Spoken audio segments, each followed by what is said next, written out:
When was the last time you set yourself a goal? Last week? Yesterday? Maybe this morning when you said you'd start hitting the gym more? How did it go? There's a good chance if you're watching this video, you've experienced getting really motivated to start something new.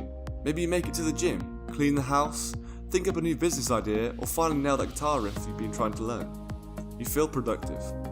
A day or two goes by and you forget something and start procrastinating. Maybe the new season of that show you love just came out, or your buddy started playing that new video game, so you better get ahead of them.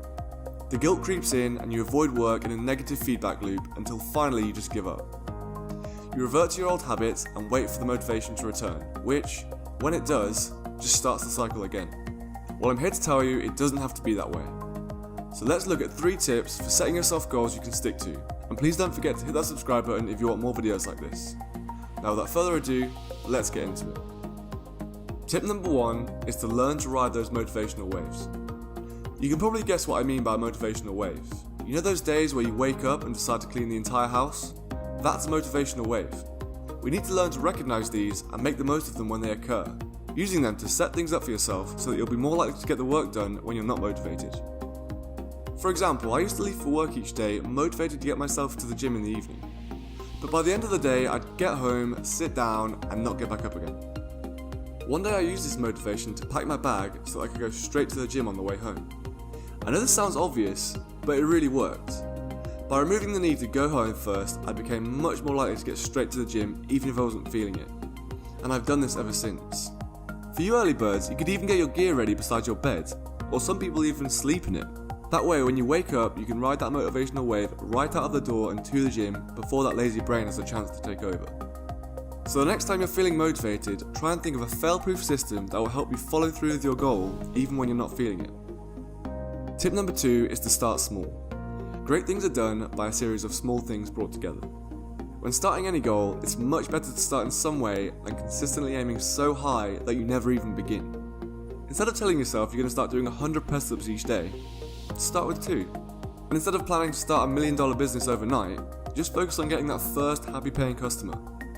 These small wins will go much further towards achieving your goals and keeping you motivated. And it's far better to gradually ramp things up than to immediately fail and suffer the demotivation that comes with it. So think of some goals you want to achieve. Maybe it's learning an instrument, language, or exercising more. And break them down into steps small enough that you know you can do them. Once you can consistently complete these for at least a couple weeks, then consider how you can step up the routine. And finally, tip number 3 is to keep things simple and have a plan. If you fail to plan, you are planning to fail. We focus way too much on the latest productivity hacks, apps, and tools. Why? Because it's way more fun to play with them than to actually do the work. If I'd spent even half as much time in the gym as I did researching the latest techniques, I would probably look like a model by now. To avoid these distractions, we need to return back to basics. Things like the simple calendar, pen, and paper. These work just as well, if not better, than any fancy apps out there, and will keep you focused on what actually matters, which is putting in the work. So remove the distracting apps and figure out your weekly schedule. Assign your baby step goals so that you can actually achieve them, and set a reminder on your phone to review this each week. This will force you to constantly think ahead so you can always fit the work in required, and never be caught off guard, making it more likely that you will stick to the routine and form a habit. Ultimately, these tips all boil down to making your goals easier to stick to by maximising your motivational waves to build fail-proof systems, starting out small to get the momentum going, and then planning out your weeks to make sure you can actually do the work. Please hit that subscribe button for more videos like this, give this video a like, and let me know in the comments if you have any of your own tips for staying motivated. Thanks.